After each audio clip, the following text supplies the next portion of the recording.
Welcome to the Woodrow Wilson Center online. My name is Jennifer Turner, and I direct the China Environment Forum. I've been working at the Wilson Center for 25 years. A lot of my work has been on US-China climate, water, clean energy, cooperation, competition.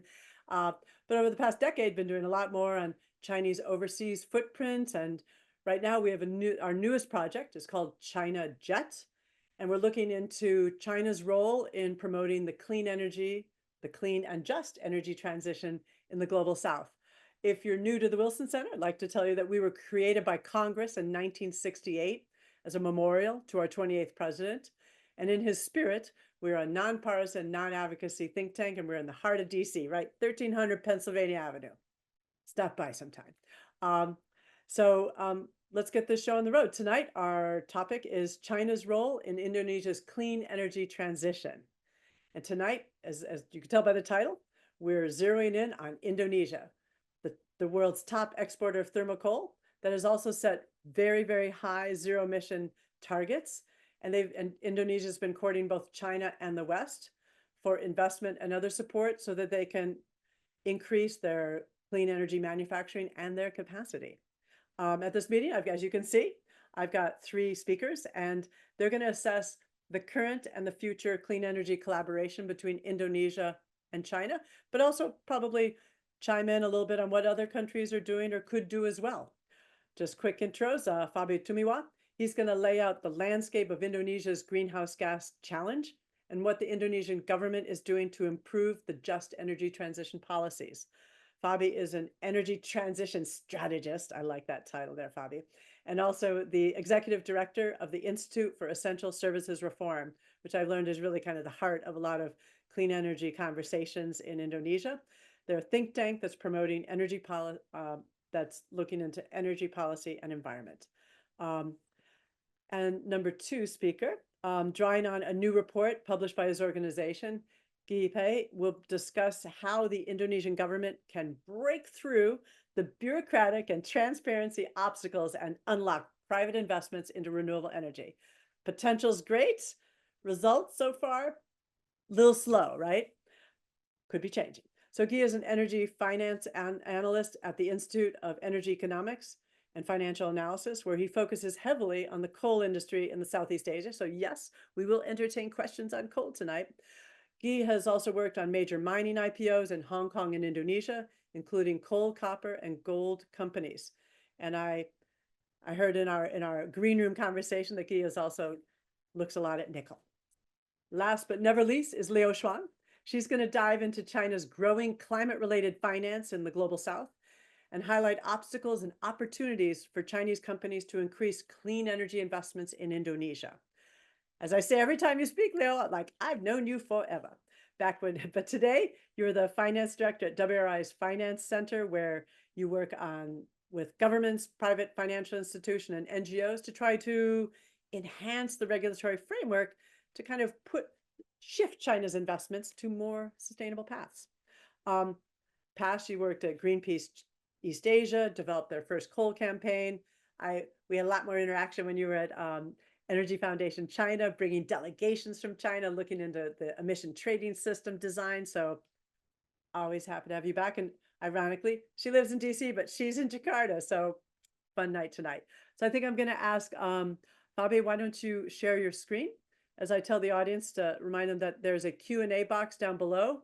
You can start submitting questions whenever you want that we will ask during the Q&A. So you can share your screen, Fabi, and then we're all good to go.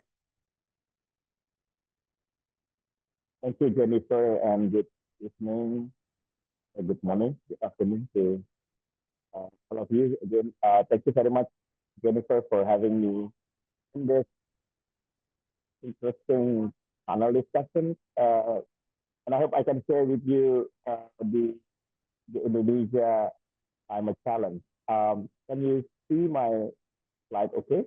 We can see your slides, and if you could continue to speak a little louder so we can catch you more clearly. Thank you. Yes. Well, this graph is the summary of emission pathway for Indonesia based on report by Climate Action Tracker, or CAT, in which ISR is a member. we assess climate policy and its progress for several countries in the region. Climate Action Tracker tracks climate policies in more than 40 countries, and we rate them based on their effectiveness in meeting the Paris Agreement temperature goal. And as you can see here, that the current Indonesia emission reduction target stipulated in the Enhanced Nationally Determined Contributions published in 2023 is rated critically insufficient, leading to a 4 degrees Celsius global warming. And it means that if all countries follow Indonesia pathway, we will all lead to the increase of 4 degrees global temperatures at the end of centuries. Despite Indonesia has increased its ambition, but it's not enough to meet these goals. And we can see that the major source of emission is actually a forest and land use. That's one of the major sources in Indonesia. And this is there is a story of it, and this is the it's become the largest emissions since 70s and 80s. And the story is that the deforestation in the 70s and until 2000 has profoundly impact of the greenhouse gas of Indonesia, contributing significantly to climate change. Also adding to this, the annual forest and pit fires in 2015 to 2017.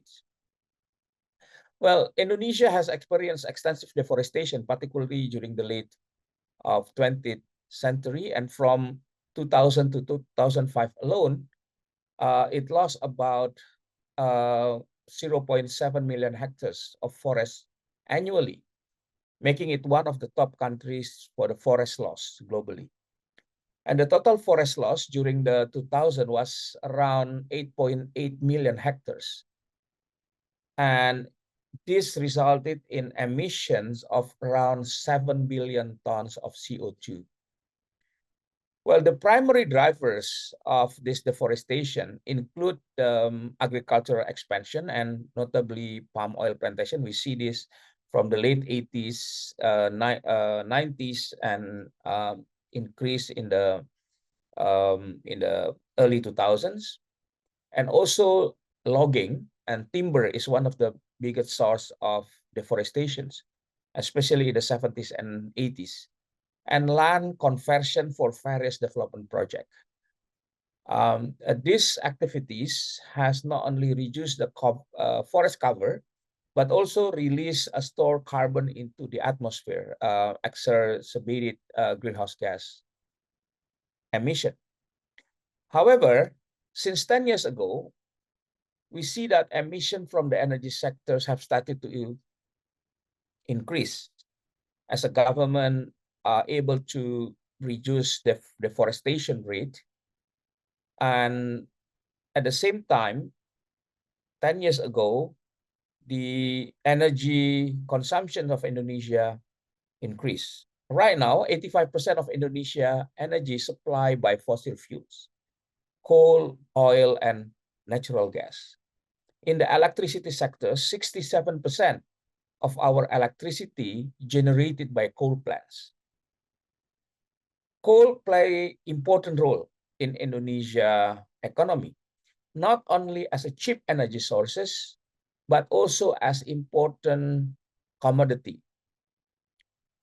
Despite coal sectors only absorb around 0.2% of total workforce, but it contribute around 2 to 3% of GDP. It became the second largest revenue contributor from export. Indonesia export around 80% of its coal produced every year to India, China, East Asia, and Southeast Asia country. And right now become the second largest coal exporter globally after Australia. So the government are in the energy policy since 2007 actually promote the utilization of coal, and we see that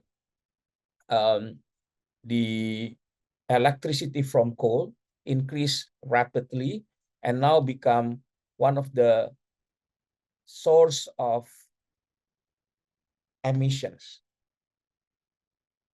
Also, the emission from burning oil in the transport sectors catching up.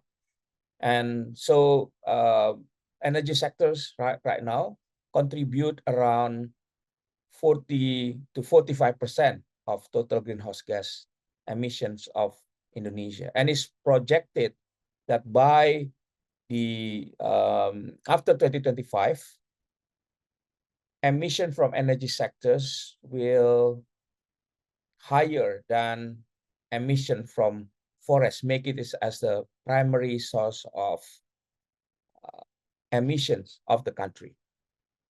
And this is kind of the roadmap, what the Indonesian government want to achieve, how we are going to achieve net zero emission by 2060 or sooner. So there's a couple of strategy that the government want to employ for the energy sector. First is increasing energy efficiencies, increasing the electrifications on the transport, cooking, and agriculture activities. The government also back in 2022 has set to not allowed to build a new coal for PLN, our state-owned electricity companies, and plan to phase down the existing coal plants up to 2050. One of the key policies that government also increase is the development of renewable energy, and it's not only solar and wind and geothermal, which Indonesia is quite rich, in particular solar and geothermal and hydro, but also the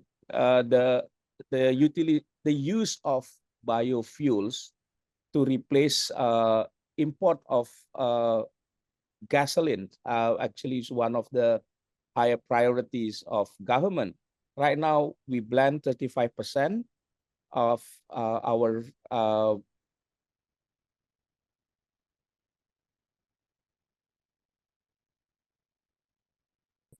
producers in the world. So we now around 40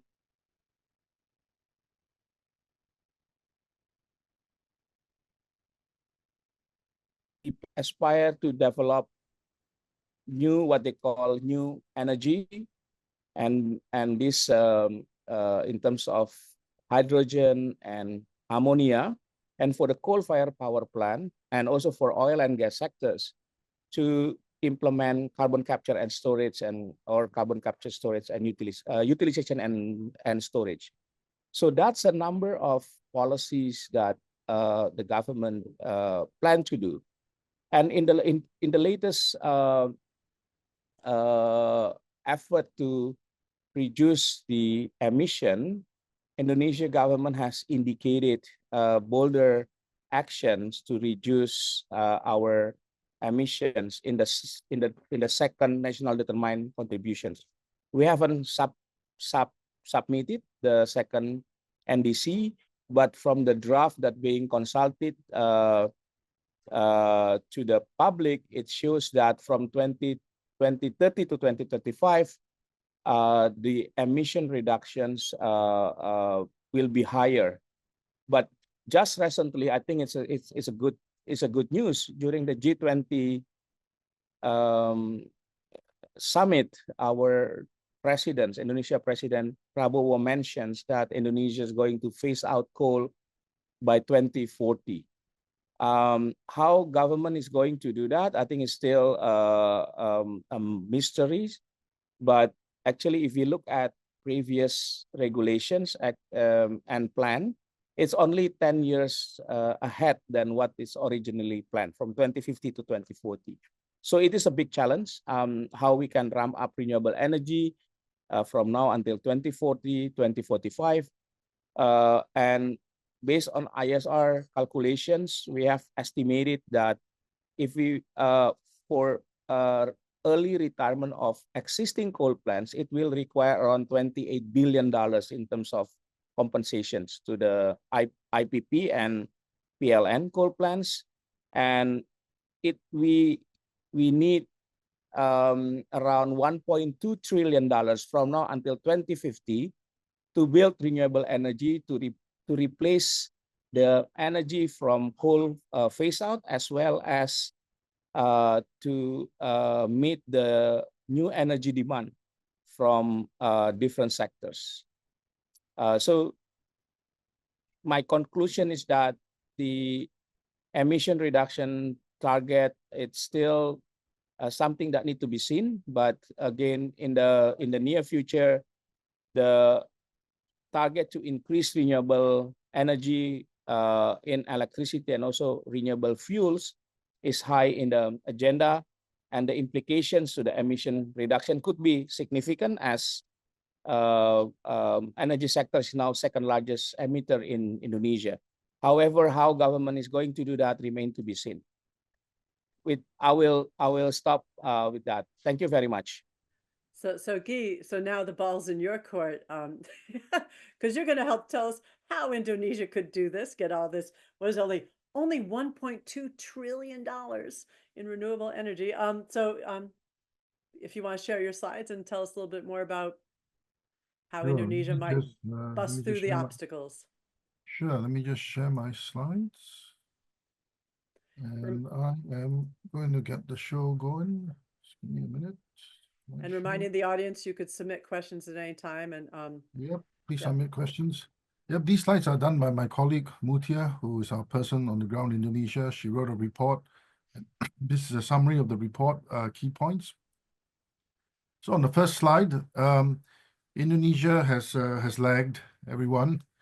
Attracted the 1.5 billion. They need to, to meet Fabi's prediction of net zero. We need to go 146 billion more. The problem is, we're going to go in a bit of detail. The policies don't really encourage private investment. So Vietnam obviously is 20 gigawatts, streets ahead. Indonesia is less than 1. Singapore is because it's an issue of space. And there's a reason why Indonesia is less than 5% of Vietnam. And we're going to go there right now.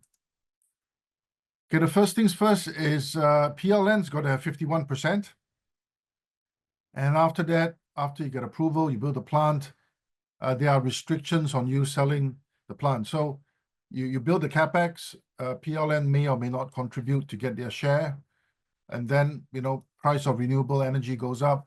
You're trying to sell your asset to another partner to recover your investment. Nope, can't do that. We've got to discuss that. A bit difficult. Deliver or pay. So it's not take or pay like natural gas. We show up with the gas, you pay it, you take it no matter what. You've actually got to deliver a certain, and after you deliver, then you get paid.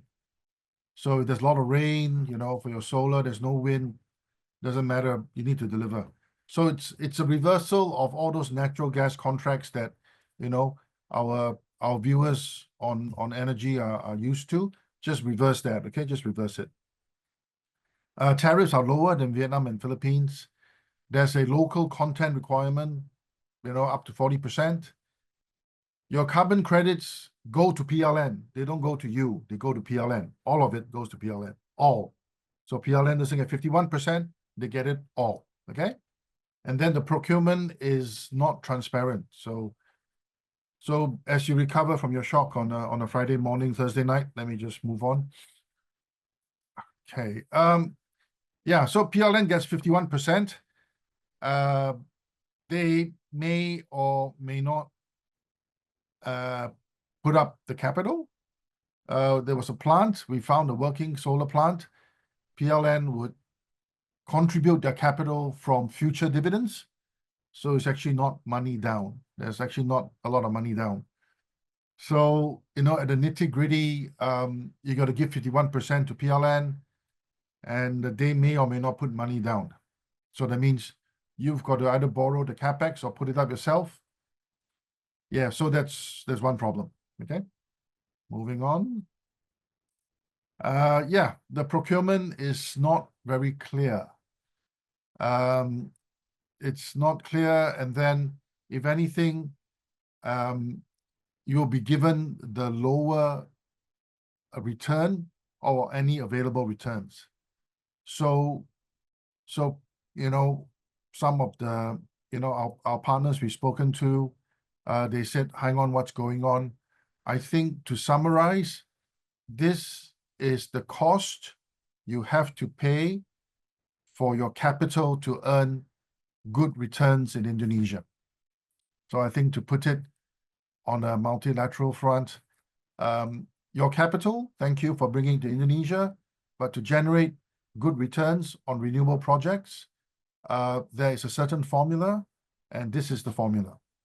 So on that happy note, I'm gonna stop sharing.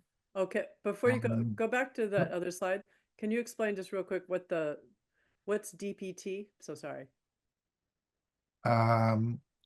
Actually, it's Okay, I'm sorry. not sure. I'm gonna ask Mutia that one. Sorry, but basically, you just put all your applications into a black box. There'll be some Okay. calculations, and have a nice day. Okay, get it. Okay, thanks. All right. Thank you. So yeah, so just a lot of bureaucratic obstacles, and you don't know if you're going to make money. That's not warming the hearts of the business No. sector. You make money. You just got to share it with PLN. That's all. No problem. Yeah. Is PLN? Are they the only? They're the Yeah, state. they're the government monopoly. And also after 10 years, if you go into Mutia's report, after 10 years, the tariffs halve, or they go down 40%. So you got to make all your money up the first 10 years, because 10 years later, your tariffs go down 40%. So it's a bit more difficult than what people may be used to. Got it. All right. Well, Chuang, China seems to be investing there. Can you tell us a little bit about China's? You can share your screen and talk about the investing in clean energy tech and Indonesia and beyond. Yeah, happy to, Jennifer. Can you see my screen? Yep, looks beautiful. Nice and green. Yeah. So before I dive into the Indonesia-China collaboration on energy investment, I want to start by sharing an overall picture of what we have noticed on China's climate finance. This is based on a paper we recently published that's trying to estimate the climate finance mobilized and provided and mobilized by China under the South-South collaboration framework. Just a quick summary. The paper that we have published is trying to better understand China's climate finance provision and mobilization, and of course, trying to foster a greater consensus and cooperation between China and international community. This is only based on publicly available information and adopting the mostly used methodology that OECD has done. And then key results from the paper is from 2013 to 2020, China has provided and mobilized a total of almost 45 billion US dollar at face value to other developing countries. I'm happy to share a lot more details in the later slides. So methodology and data, the reason we want to highlight the methodology is what we are trying to do is to make a most comparable estimate of what China has provided and mobilized so that we can create better consensus. I'm not going to go through every single box, of course, but just to highlight a couple of the key points of our methodology. On the very right, we are looking at 4 components of the climate finance. And this categorization methodology is used by OECD in assessing the progress of the 100 billion climate finance goal. So 4 components we're talking about are the bilateral public, the multilateral public, export credits, and private finance mobilized. And the financial instruments that climate finance will channel through, those are also the lists and how they are categorized into 4 components is what the OECD has done and the methodology they have used for the other countries' 100 billion climate finance programs. In terms of defining climate finance, we use two ways. Is one, if a fund or the pledge is clearly climate mandated, we take it as a climate finance. But the primary estimate was conducted using OECD's real marker. I know there are a lot of discussion and debate on the effectiveness of real marker, but again, because this is the best available and mostly used, we adopted the same methodology in our study. In terms of attribution, that applies to one, private finance mobilized, how that can be attributed to public finance intervention from China. And then second, for multilateral climate finance, how that can be attributed to China based on the capital contribution China has done. And this is a list of data sources. We have the data online, so if you are interested, take a peek at the details of our methodology. So the key results, I think the most important data and estimate we have done is for 10 years between 2013 and 2022, for each year through every 4 components, China has mobilized almost $45 billion to developing countries. And also, if we are trying to contextualize what that means in terms of the overall climate finance, using OECD's data on the 100 billion progress report on developed countries, that will put China almost 60% of the total climate finance provided and mobilized by developed countries across the same time period. I do want to make one note that for the year of 2022, because of the data availability, we've only able to capture the multilateral climate finance that China has contributed to. So it's likely to be an underestimate given the lack of data for that year. Also trying to contextualize it, because of a lack of data, there is not a lot of information on the individual developed countries' contribution. So we use WI's previous research published to look at between 2013 and 2018 for the multilateral and bilateral public, where that would put China in terms of the individual countries' contribution. And our results shows that China will rank the 5th for that time period for bilateral and multilateral, right after Japan, Germany, US, France, and will be at the same level of UK. The different financing components, I do want to share what we have noticed is if we're adding the multilateral and bilateral together for both China and more conventional traditional donors, those are the 2 largest financing components that climate finance is channeled through. There's apparently a very noticeable difference. It's the role of the export credits that for China, 26% of the climate finance comes from this. And for developed countries, it's only 3%. I do want to point out there are a couple of other developed countries where export credits account for a much higher role compared with the others. And we're talking about France, Italy, and Japan.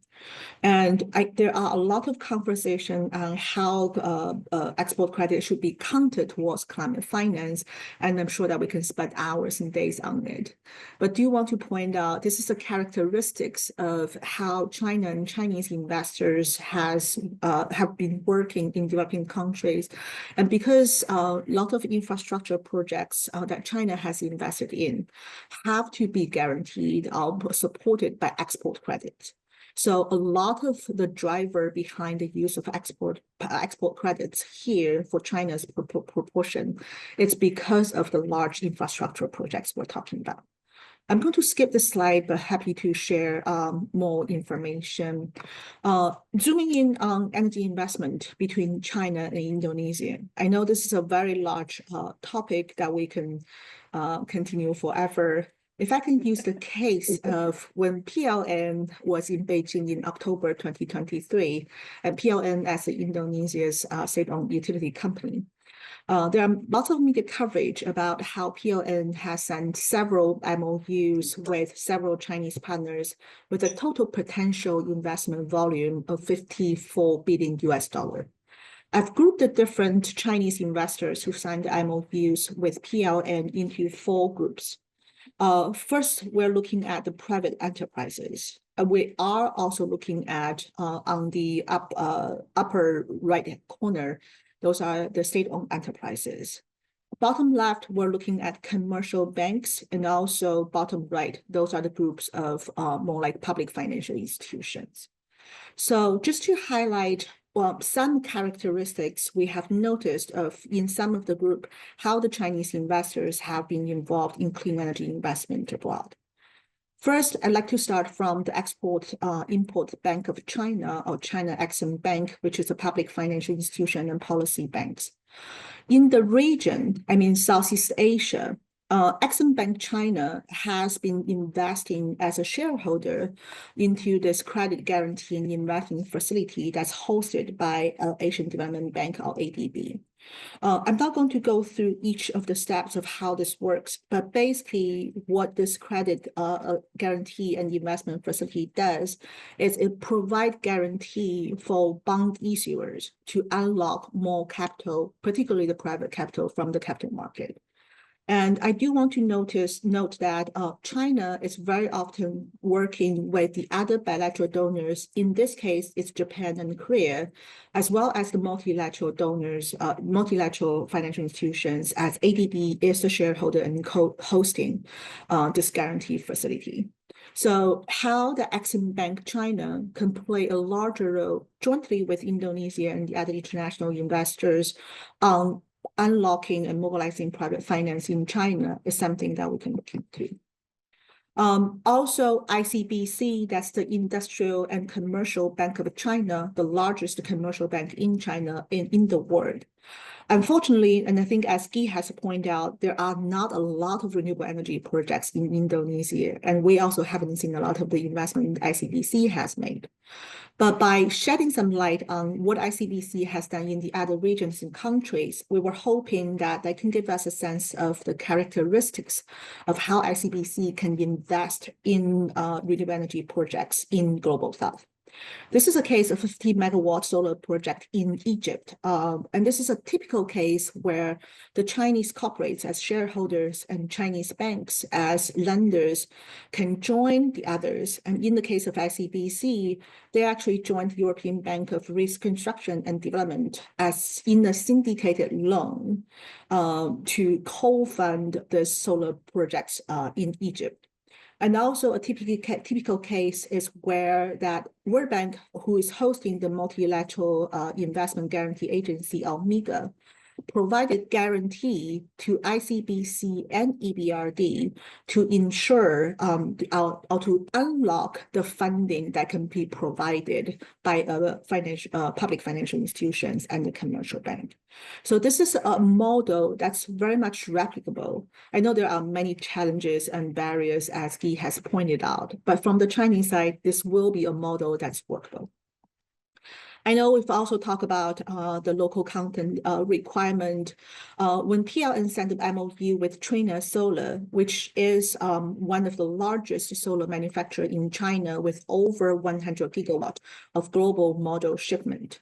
Again, Trina Solar is not in Indonesia yet, but some of the patterns we have noticed of Trina Solar, in this case in Thailand, we're hoping that can show some scenario of how this manufacturing capacity collaboration can be materialized between China and Indonesia. And for this case in Thailand that's invested by Trina Solar, we're looking at over 200 billion investment, and also with an annual production capacity of 700 megawatt. The manufacturing process is highly complicated. That means it creates more skillful jobs requirement for the local community and the region. So that's another scenario when we're talking about the clean energy collaboration between China and Indonesia. It goes beyond energy generation. It should also cover a lot of the clean energy manufacture and along the supply chain stories. And Jennifer, I'm going to stop here and hand it back to you. Hold on a second. Shuang, one person asked, could you just give a little example of an export credit? Like, Sure. They weren't familiar with that term. Yeah, so that's the financial tool used by a lot of countries to encourage the export of, for instance, products, skill set, and also capacity. In China's case, the export credits are facilitated through the Exim Bank of China or Sinosure, which is a policy insurance company in China. And the reason we incorporate them is also how that export credit agency are defined, and this is based on some consensus of who should be qualified for the export credit agencies. Okay, because companies, banks have to have a guarantee that they make this investment and they're not going to lose out, I guess, partially. All right, already got a bunch of questions that came in, and there's a few of them. I think that I'm guessing Fabi might start it out. That we have Paul Sonaro and a couple others asked, what is the present status of the Just Energy Transition Partnership for Indonesia? So maybe Fabi, maybe are you going to use your head? Let's see how you sound. Can you? Sorry, can you hear me? You need to take it off. We really can't hear you when you have it on. I'm so sorry. We don't hear background sounds without it. So if you could take it off, it's better for us to hear you. Yes, can you hear me now? Okay, I think yeah. Just have the computer take you in. So. Okay. Can you hear me? Yeah, I guess, yeah, No? it's in between. You were clearer when you took it off last time. Did you turn off the headset? Sorry. Yeah, okay. All right, what is the status of Just Energy Transition Partnership? As you know, the JETP already launched the Comprehensive Investment Policy Plan last year. Wait, in that actually, could you first just tell, you're coming in foggy again still, so I think it's still connected to Sorry? your headset. I think the mic on your headset is still picking you up. So sorry. I turned off my headset already, so. Okay, that's starting to sound better again. Okay. So Yeah, what sorry. is the Just Energy Transition Partnership first, just briefly? Yes.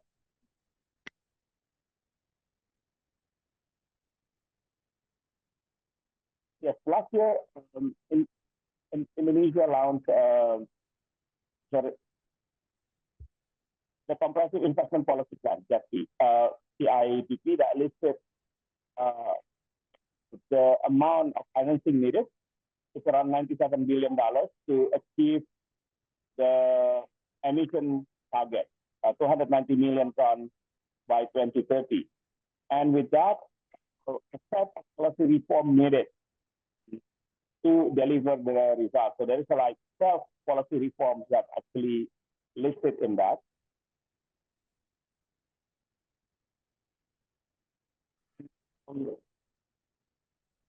Around 400 projects that listed based on the consultation that we have. So right now, that project turns into some implementation. I think around, in addition to the some grants that already provided, but there is an additional from this year until today, until September at least. There is around 7 projects that have been approved. That's around $820 million.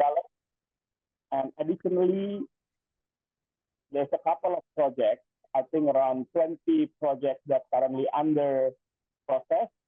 And that project investment is around 5.6 to 6.4 billion dollars. That's different. So and the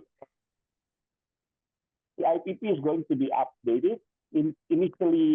Initial plan was this month, but then postponed to next year. So you will see updated CIPP. What makes one of the interesting figures for the new CIPP that's coming, we will include the emission from captive coal and potential projects for reducing emission from captive coal, captive power, as well as energy efficiency, something like that. So please be patient, waiting for next year, the second CIPP. Okay, and there was another question from Dan Stanway from Reuters. It's for all the panelists. Given all the system-wide regulatory obstacles that Guy talked about, and given how far Indonesia is already lagging in the transition to renewables, were you surprised by the president's 2040 coal phase-out pledge at the G20? Guy? Yeah, always a pleasant surprise, you know, when the leaders want to go faster on net zero. But I think practically there will be many challenges. I think Fabi's touched on JETP. I mean, I'm from the banking side. I've been a banker, I'm embarrassed to tell you, since 1995. And when I first encountered JETP 5 years ago, the initial ideas for the JETP, it just boils down to something very simple. You have an asset owner, which is a dirty asset, which is the coal asset, and he has a value of the cash flows of the coal asset. Full stop. It could be 1 billion, it could be 500, you know, doesn't really matter, but he has a value that he calculated, and that made him invest in that asset. If you want him to retire the asset, you need to provide him the capital and the profits that he lost to compensate for that. And normally, when you retire in the form of loans that need to be repaid, the asset owner is not interested. It just boils down to that. It's as simple as that, because you invested whatever, and you think it's worth 500 million, and the other side comes in and says, I need you to retire early. I'm going to compensate you, but it's not a grant, it's a loan. And it's going to be lower than 500. And the answer is people don't want to do that. That's it. So it's a mathematical problem. It's just a mathematical problem. So you could overrule it by just unilaterally just phasing it out, but that's a topic for another day. And we have a JETP specialist, IEFA. His name is Grant Hauber, and we're very happy to discuss this. Thank you. So I think that what I found confusing in learning about the JETP, the fact that you'd be given a loan, and that means they have to pay it back. So, but also that the other kind of challenge that wondering if one of you could talk about is that, you know, what about the retraining of the workers that are at these coal-fired power plants? You know, so they're not left behind by the transition. Is this something that, what kind of conversations are happening in Indonesia about this? Look, I mean, I worked in mining finance for some time, and the reality is mining companies don't like to hire young people because, you know, there's going to be less mines and not more for coal going forward, and we all want that. But the reality is coal companies have taken care of getting young people into the game, but the reality is they have to take care of workers and families 35 plus, you know, and this is a difficult question. We've been IEFA, we've been monitoring Indonesian capex, coal capex for the last 4 years. And the good news is only 2 companies are going to double capacity. Geo from 8 to 25, and Bayan from 45 to 90. But other than those 2, nobody else is expanding coal capacity. Adaro is trying to get rid of the coal mines, spinning it off. So at least we know on the expansion side, capacity is less. But to answer your question, to retrain these people, it's gonna take a long time. At IEFA, we had an India specialist. We looked at the issue for Coal India. So we won't have enough time to answer the question. There you go, Jennifer. Thank you. Okay, maybe to pivot for a moment to the finance. Shuang, there's someone said, thank you for your insights. I've noticed a significant increase in the proportion of multilateral funding from China. How would you explain this trend? Do you think this will I think she's referring to how you gave that chart in Egypt, how you had multilateral. Talk a little bit about that, because I think that, because when people talk about China, you know, it's like, well, or the US funding clean energy transition, we think it's like a direct one-to-one, but it's like a party, right, Trung? Yeah, I wonder if that's referring to the chart I was showing where that Yes. across different years, we're looking at the multilateral public finance takes a larger role in China's climate finance portfolio. I think there are several factors behind it. One, and I think probably the most important one, is we do have seen an increase in the climate finance that's channeled by multilateral development financial institutions, including multilateral development banks and multilateral climate funds.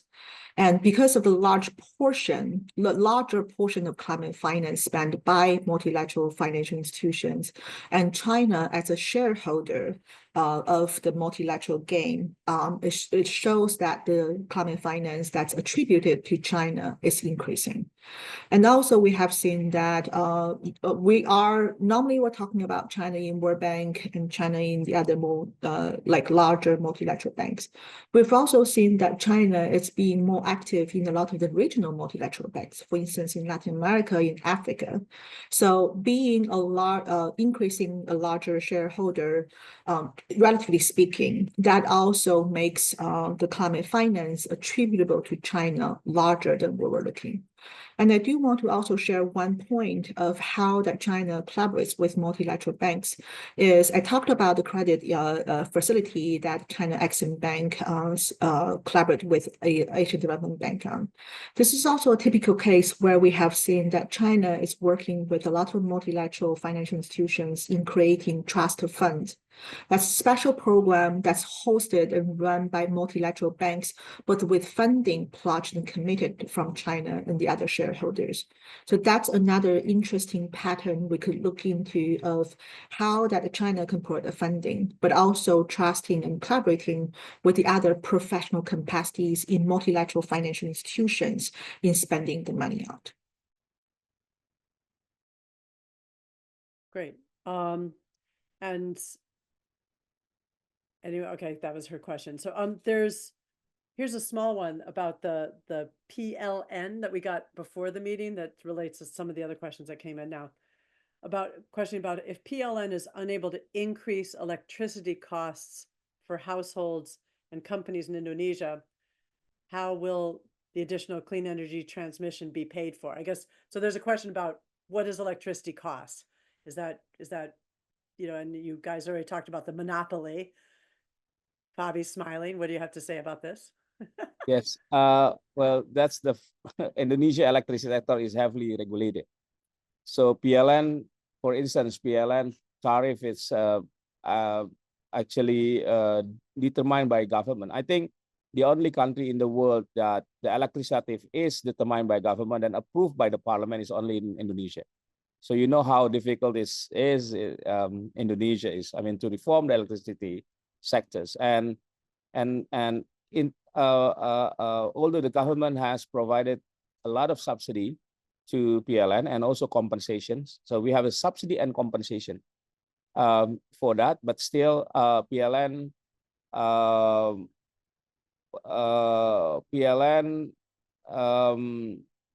as a result, PLN cannot increase the electricity tariff. But again, all the cost is paid by government through subsidy and compensation, and PLN margin is capped to 7% actually. So this is something how the government regulate or control the electricity tariff, and that's actually create a financial issue for PLN because their ability to raise fund or to mobilize capital to invest in the expensive infrastructure like transmissions here are in, and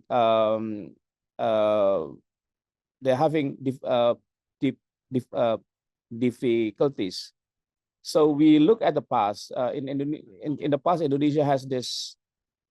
In 2015, previous administration came up with the 35 gigawatt of building electricity generation, mostly coal, but then PLN has to reduce their stake in the generation because the government forced them to spend their capital in the transmissions. I think PLN spent around $25 billion to $30 billion at the time to build the transmissions in order to evacuate the power from all of this plant, right? So we see after that PLN debt actually increased. Now it's actually questioned because also under JETP, if you look at the CIPP, transmission project is one of the very, very important in order to transfer all the renewable electricity to the load centers. And if I'm not mistaken, the investment required to build that transmission network is around $40 billion of that $97 billion. So this is the question. So, and also I think the important features of the transmissions, it is the payback period is pretty long, and it's only feasible under Indonesia condition with concessional loan, because the rate of return sometimes could be negative, right? So how PLN going to do that? I think it's there's a number of this discussion, of course, assessing financing from multilateral development banks like World Bank, ADB, which I think they only want to provide loan for transmission project, as well as capital from the government in terms of adding the equity of PLN to build this transmission is one of the options. But I don't have certain answer how PLN do that. But in my opinion, by improving PLN financial viability, that's the more sustainable way, I think, for PLN to catch up with the capital needs to build the clean energy infrastructure in the near future. So I have a question. The thing it might be for you, Shuang, a little curveball for you. In China, one area besides becoming the #1 investor in clean energy technology, over the years, China has done a lot of investing in energy efficiency. You know, a lot in the partnerships over the years, particularly under the Obama administration, building energy efficiency, and that's been really good for China as well in terms of bringing down their greenhouse gas emissions. Have you seen any of like Chinese overseas financing or projects that focus on the energy efficiency? I mean, because China does have a lot of good policies that are incentivizing low carbon besides just the renewables. Yes, we have. And in the estimate that we looked into, I think there are over 100 projects that we have noticed that's really focusing on the energy efficiency area. And this can be from the industry production activities as well as some of the building efficiencies. In terms of maybe, Jennifer, you're talking about the policies China have, and I'm currently sitting in Jakarta. I do think that one efficiency we can be looking at is the room temperature in the AC room. I do think that, well, China has this mandatory policy in public buildings, and that the AC temperature should not go over 24 degrees. I think that's the regulation. It will be nice, and I think that will save a lot of energy if we can apply something similar in Indonesia and other countries. Just one idea for thought. So Fabian Guy, is there any movement on that side, like the demand side management of energy? Because you guys got a lot of problems in Indonesia, and it seems like is this like maybe a lighter lift or not? Yeah. Well, that's true. Energy efficiency is one of the measures to reduce the emission, also listed in our national determined contributions. And government has been promoting the energy efficiencies, I think, a lot. Well, since 20 years ago, it's actually part of our national energy plan. Well, national energy policy enacted in 2014, so that we have to increase energy efficiency, energy conservation. So part of that, there's a lot of going on, but not as fast as we expect. We have like a set energy intensity target in our policies, and the latest report by IESR that published yesterday, actually, we measured this. It showed that we are not meet the target by 2025. So there's a lot more need to be done. Yeah, but yes, this one of the key policies, but yeah, a lot of more needs to be done by government. But if we look at, again, I think the government also always argues that Indonesia energy consumption is pretty low. Compared to even to our peers. I think electricity consumptions and other fuels, I think it's pretty low. but I think shouldn't be the excuse to delay actions on energy efficiency. Yeah. Well, one advantage that China had over the years, we often joke, environmental authoritarianism, basically, set hard targets on industries. The top 1,000 energy intensive industries had strict goals. And so, they focused heavily on the high intensity industries. Speaking of high intensity industries in Indonesia, we got a question from our Wilson Center Global Fellow, Stephen Jackson, who asked about nickel. Nickel is a critical mineral for EV batteries, he asked, and Indonesia is the major producer, which is sought to use export restrictions to promote its own production of batteries. How well has that worked, and how much of this production how much of the production centers the result of foreign direct investment? Guy, you gave a little answer there, but yeah. So let's take a step back. I just want to give you some anecdotes, in my mining finance times about the real impact of these policies, right? So a friend of mine was bankrupted by this policy because his business model was actually built on exporting raw ore from Kalimantan to China, and he was going to smelt it into a nickel pig iron. Okay, so his whole business model was based on that. So when Indonesia put through under President SBY, when they put this through 2008, he had to pack up his plant in China and move it to Indonesia, but he ran out of money halfway. Okay? Oh, sorry. So this policy, I'm sympathetic to this policy, because in the Philippines they do run this. Basically, you dig up the nickel ore and you put it on a boat and it sails across the water to China, and life goes on. It's good because you don't create energy intensive, sort of base on your own land. You send it across, but it's bad because you create a lot more value when you process it. So the first thing with the Indonesian policy is that raw ore cannot be exported, but if that's ore that's been smelted in any form, in any sort of primary nickel form, then it can, nickel sulfate, whatever, then it can be sent, exported. So Indonesia hasn't started building plants yet. Antam has said that it will build some plants, battery plants.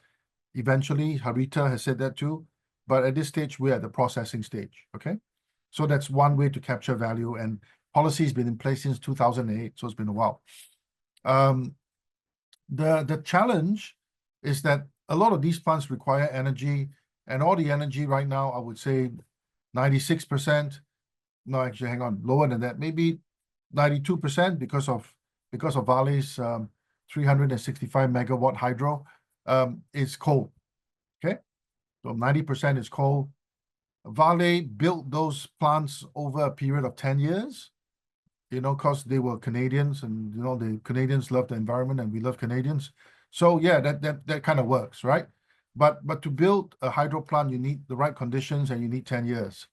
Harita is going to do a 300 megawatt solar plant, hopefully next year.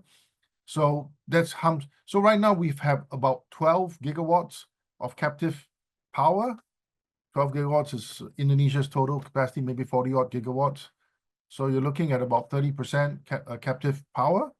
And right now, nickel companies are thinking of ways to reduce their carbon footprint by either adding solar plants or going to hydro. So that's one way to deal with that. Thank you, Jennifer.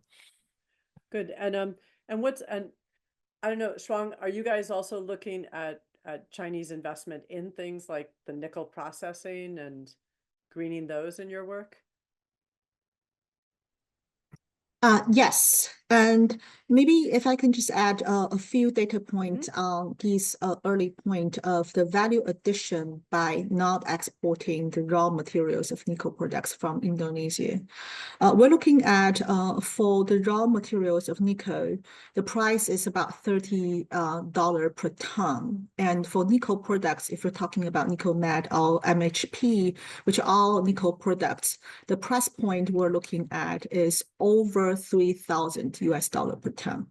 So that's, of course, a large incentive of having not just export raw materials, but to keep that value addition in the country, which also means a lot more job opportunity, technically. So that's some data points I do want to share. The other thing we have noticed of, yes, as Guy pointed out, I think 60 to 70% of the nickel production capacity, processing capacity, many of them are located in industrial parks, which is funded by China, as well as the international investors. We heard a story recently where that a Chinese investor of the industrial park is interested in, they have a proposal of 2 gigawatt of solar PV to replace the captive coal in the industrial parks. They failed in raising funding to support it with the Chinese and international banks. And some of what we have heard of the story, and this is, of course, kind of anecdotes, but it's interesting to see how the conversation is happening, is the premium that it comes to the story is it will be more costly to use renewable energy than captive coal to produce the nickel products.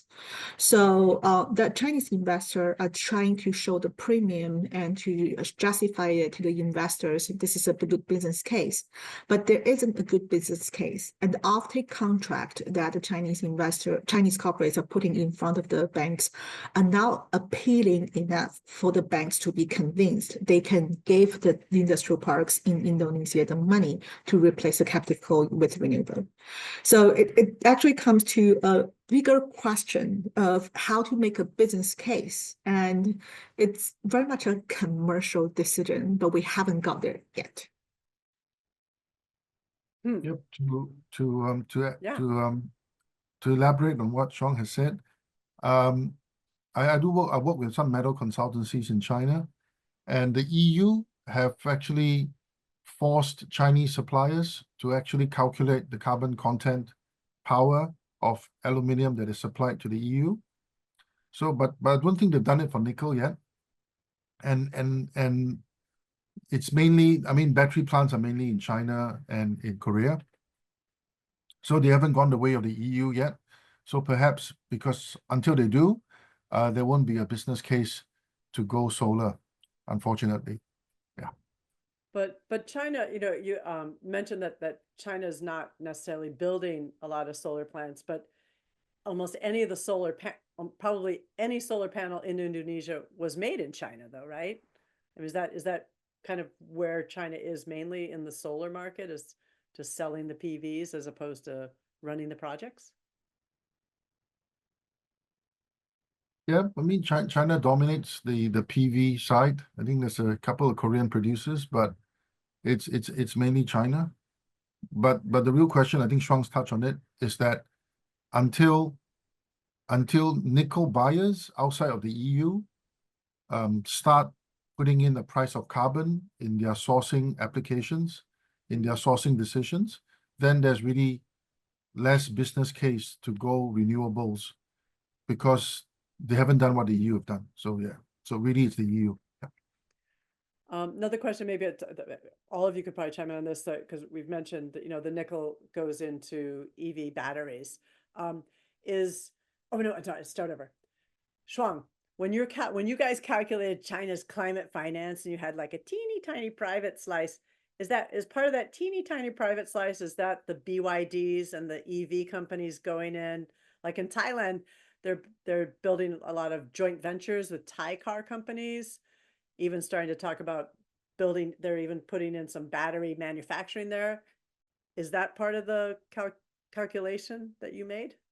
Yeah, I might have to go a little bit geeky on this, Jennifer. Just to clarify, our Okay. estimate is really looking at the public finance part. Even if the private finance we talk about mobilized, it's mobilized by public finance. So talking about the finance we need for climate transition, for both mitigation and adaptation, our estimate is just a one small part of everything that's happening and needs to happen in a larger scale in the future. So for what you have mentioned, for the BYD case in Thailand, we have also seen the BYD case in Brazil and many other countries. Unless there is a clear case and description of how the public financial institutions were able to leverage the private financial institution, according to the current methodology, we can't really claim that the Chinese government can take credits for the private finance that's mobilized. That's how a little bit the TPM does. But we do want to recognize in a lot of the cases, we talked about BYD and the Trina Solar, I talked about the case in Thailand. They're mostly market driven. And it's a commercial case that moved them to the countries and looking at the market. I will argue to some extent there was very few government intervention in that business case and how the private investors are looking at from BYD and Trina Solar's angle. But happy to discuss more in details. Okay, that's good. I want to ask a question. I know we haven't talked much about the US tonight. I mean, a little bit about what China's doing. You did talk about JETP, but where's the space for the US to get involved in in Indonesia's clean energy transition? I mean, are they there just in the JETP, or any examples, Fabi, where there are US companies that are helping you out? Yes. Yeah. Market case, Jennifer. though. Well, I think in context of JETP, because it's the initiative made by IPG country and US is one of the countries. So in Indonesia case, IPG Plus is a plus Norway. So and in the context of JETP, Indonesia, interestingly, is actually US and Japan that lead the process. I mean, representing the IPG countries.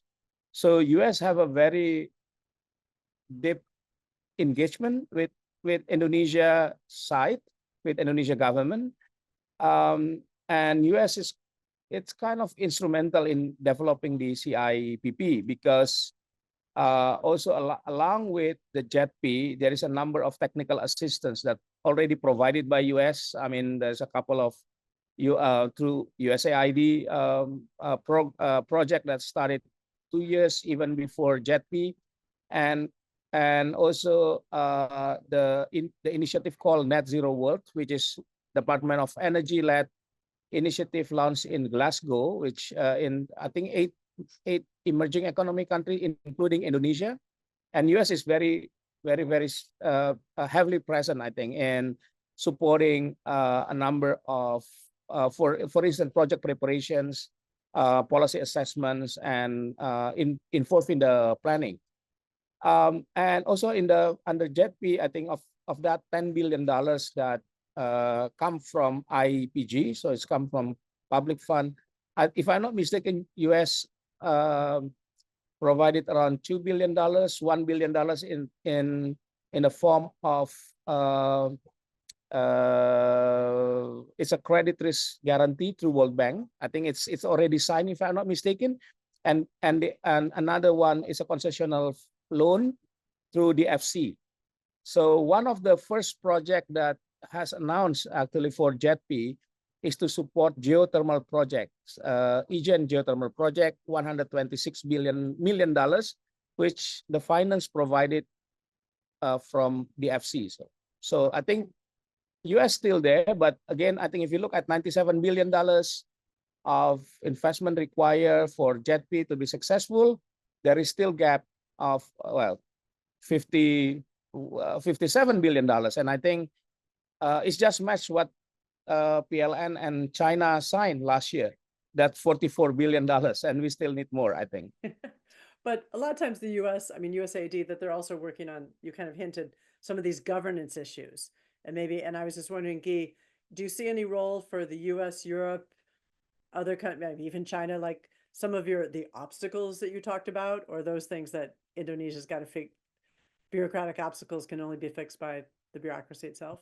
we at IEFA, I wrote a report. It was during the virus time in 2021. PTBA was going to build a downstream methanol plant with Air Products, which is a US listed company, and our report just pointed out, using Chinese capex numbers and operating capex numbers, if Air Products wanted to maintain its average return of 14%, somebody had to pay a subsidy, right? And then we calculated the amount of subsidy, and the project didn't take off.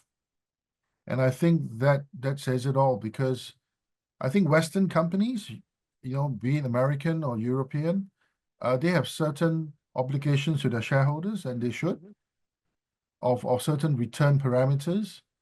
And as we went through with the renewable side,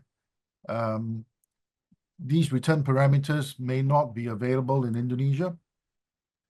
So you either have workarounds or work withs, or basically a lower return.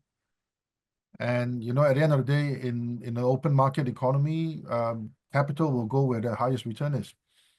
So that's why that Air Products project didn't take off. Yeah, thanks. Fong, do you have anything that you want to add to tonight's conversation? Because you just did this big report on China's overseas financing. What's your next step and things that you're going to look at? Yeah, maybe actually to build upon Keith's last point. Okay, sure. Yeah, like exactly point we're looking at is the Chinese investors are also more and more looking into the return parameters. As I said, I think most of them are looking at the overseas clean energy investment as business case. They are market driven. Also, for the state-owned enterprises, they have their shareholder or regulators in China who they have to report to either the risk management and the return. So we're looking at very similar norms when the international investors, including China, I think the Western ones, are looking at Indonesia scenarios. So it is true that we'll have to build a lot more business cases and to solve out those regulatory and the other challenges. And if I can add one more point, just circling back to when we're talking about the pleasant surprise of Indonesia President's announcement of phasing out coal by 2040. I think he made a point, it's a mathematical question. I do want to also point out it's a legal question as well. What Guy has described of the numbers, those are the numbers that's committed and protected in project contracts that asset owners and all different kind of fuel suppliers and the banks have signed in the package of the project contracts associated with coal power stations. So that's the legal protection, means Fabi's number of the 28 million compensation is written in the project contracts. It's protected not just by the Indonesian law. We're talking about foreign investment in there. It's also the international investment agreement. So that's why when Indonesian government wants to take unilateral actions, there are so many legal, economic, and social barriers.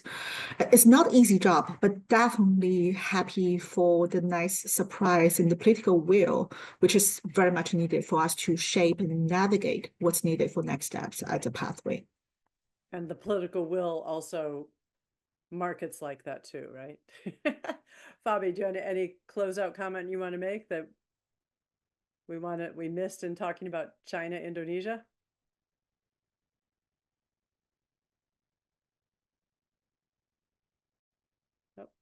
Nope. Anyone else? We just are hitting our time. I mean, in some ways, we tried to embrace a super large, too big for one session conversation, but we touched on a lot of issues. I mean, I know that a lot of us are not as fluent as you guys in terms of energy financing, but if we want to understand the trends and what can be done, we got to learn. But I want to thank all of my speakers for educating us and having this conversation about, world's largest coal exporting country, Indonesia, about where they might go, some optimism, and keep an eye open. We're going to be having more meetings on the clean energy transition, both in Southeast Asia and sub-Saharan Africa in the near future. Thank you again. So good morning and good night, depending on your time zone. Bye. Thank you. Bye. Good evening. Bye-bye. Bye.